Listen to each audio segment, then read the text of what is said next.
Boxingego here. If you like this video, make sure you hit the like button and also subscribe to the channel and hit the bell icon on the top of your screen to get notified when the latest new content drops. 1. Broner versus Garcia, Showtime telecast. We got numbers, we got action. What up, fight world? It's your boy Ego, and I'm back with some more boxing. Make sure you smash the like button. Also subscribe to the channel for the latest and greatest in boxing. If you want to become part of the gang notification gang, please hit the bell icon. Shout out to the super chats, the channel donations, and the Patreon patrons. We working.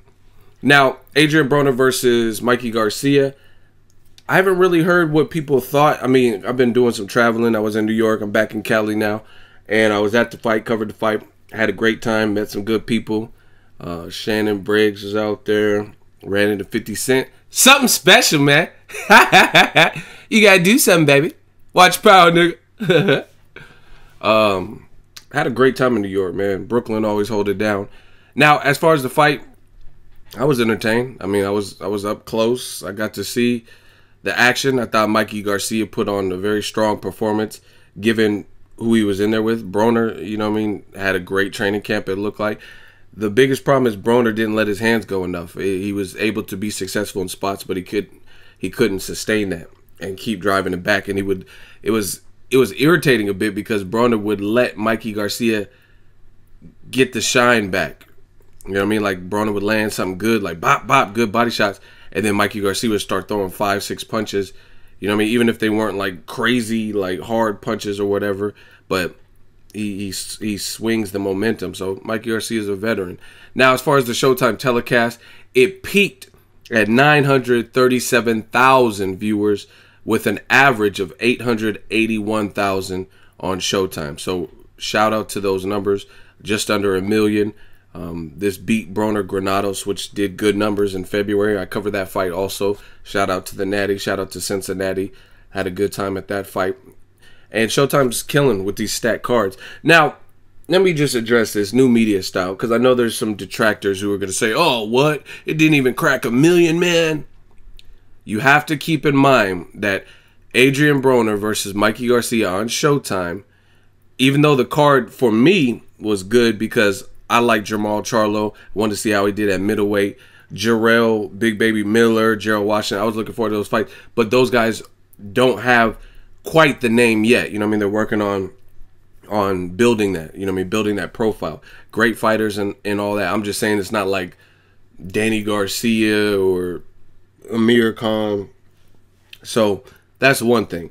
But more important than all of that, because the card was still a good card, is UFC 214 was happening concurrently, a very stacked UFC 214 in Anaheim. So you had a coast-to-coast war, one in New York, one in California. And even though they're not the same sport, some people perhaps watch both.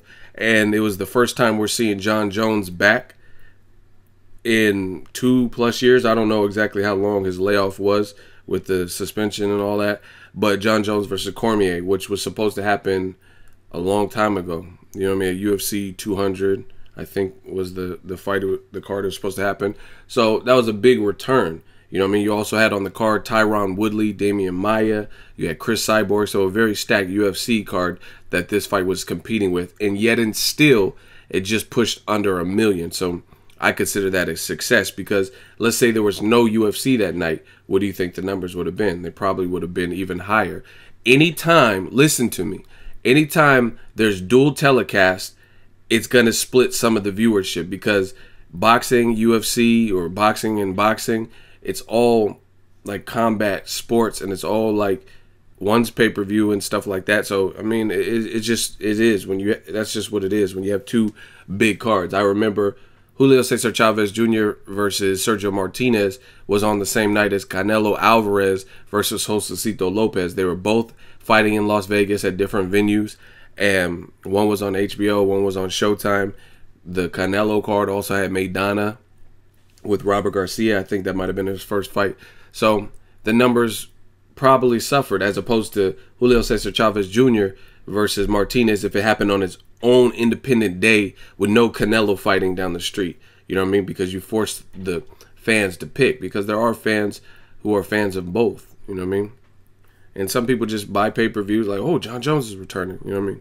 For events like that. They might not buy every single MMA, UFC fight, but for the big ones, they might fork out the cash. So I think these are good numbers, very strong numbers.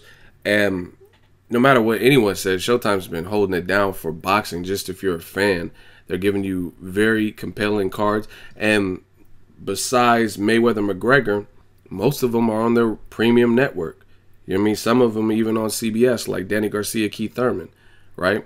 So I really have no complaints. Mayweather-McGregor is the first Showtime pay-per-view, if I'm not mistaken, for boxing this year.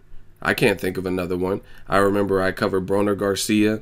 I covered Carl Frampton, Leo Santa Cruz. And then you had Mikey Garcia knock out Dejan Zlaticanin on the undercard. Those are all regular Showtimes and much more. So Showtime, I like what they're doing. Steven Espinoza, he says they're trying to kind of corner the market and take over, put on marquee fights, and they've been doing a great job.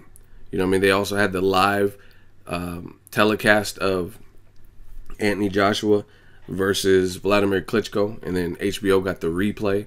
But in the rematch, I heard it's going to be reversed. You also had Kell Brook versus Errol Spence Jr.